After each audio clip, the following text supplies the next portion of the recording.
1 करोड़ तुमको दे देता हूं। इस देश में कोई नहीं पूछता कि आप एक बार विधायक बने थे, 30 साल से आप कैसे घूम रहे हैं इस पजेरों में, हर साल गाड़ी कैसे बदल जाती है, ऐसा कौन सा महान काम आपने किया है, ऐसी कौन सी यूरेनियम की खदान मिल गई है आपको कि पूरे विश्व में बेच रहे हैं आप। ये सदा ऐसे ही चलेंगे। इनके प्रति गुस्सा करिए, नफरत करिए, बदलते रहिए, किसी पार्टी के हो जाइए, किसी के मत होइए, लेकिन मूल जिम्मेदारी आपकी है इस देश की आत्मा को बचाना, इस देश के मन को बचाना। वो जो मन था जो गांव की लड़की को अपनी लड़की मानता था, वो जो मन था कि जो चींटी को आटा खिलाता था, वो जो मन था कि जिसके दरवाजे पर आकर गाय सिर मारती थी और खाना बनाती हुई आपकी मां कहती थी लाली गैया आ गई जरा रोटी दिया, वो मन कहां चला गया। वो थोड़ा बहुत बचा है तो फेसबुक पे पड़ा है, नेकी कर फेसबुक पे डाल, अपने कस्बों में करें। अभी समस्या क्या हो गई है, धर्म का मतलब, आध्यात्म का मतलब, गीता का, रामायण का, वेद का मतलब बुजुर्ग लोग, बूढ़े लोग, उनको धर्म की इतनी आवश्यकता नहीं है, क्योंकि धर्म को अप्लाई जिस फील्ड में करोगे वो तो जवान को चाहिए, वो तो युवा आदमी को चाहिए। तो आप सबके इस फाउंडेशन में नींव जो आपने कार्यक्रम रखा है, इसकी नींव में मनुष्यता का और भारतीयता का जल मिलाइए। जैसे नींव में नीचे जब घर में नींव पूजन होता है तो वो छोटा सा कछुआ रखा जाता है ना, चांदी का, एक सांप रखा जाता है, पंडित जी कहते हैं।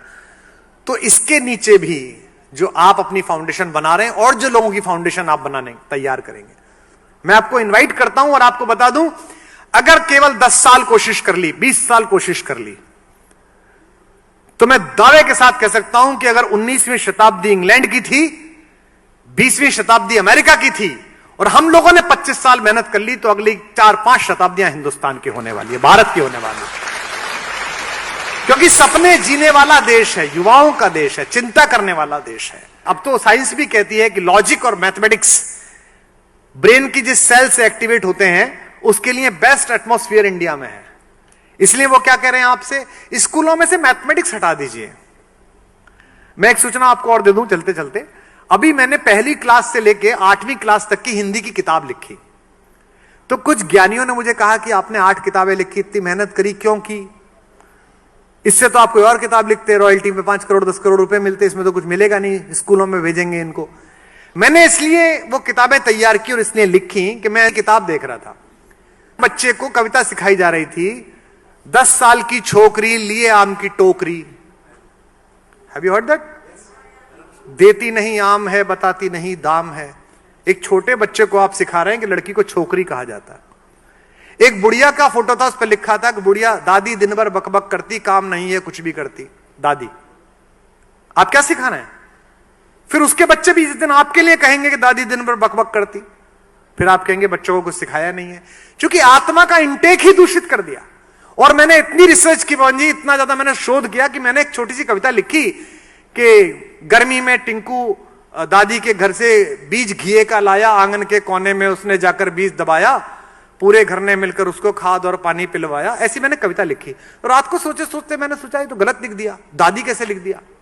अगर टिंकू दादी के घर गर्मियों की छुट्टी में जा रहा है, इसका मतलब दादी कहीं और रहती है और टिंकू मम्मी पापा के साथ कहीं और रहता है, ये तो गलत संदेश है।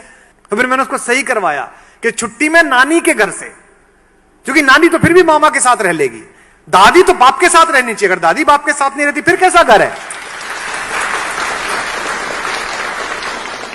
मुझे पता नहीं कितने स्कूल इसे स्वीकार करेंगे, कितनी जगह जाएगी, लेकिन मैंने उस प्रकाशक को कहा है कि मैं समाजशास्त्र की भी लिखूंगा, संस्कृत की भी लिखूंगा, इंग्लिश की भी लिखूंगा, 8वीं तक की तो लिख ही सकता हूं।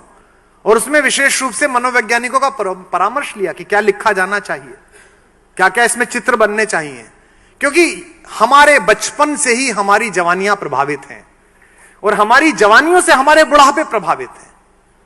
तो अगर बचपन में आपने बीज सही लगा दिया, सीड सही लगा दिया, युवक के अंदर सही लगा दिया, तो सब कुछ अच्छा हो जाएगा।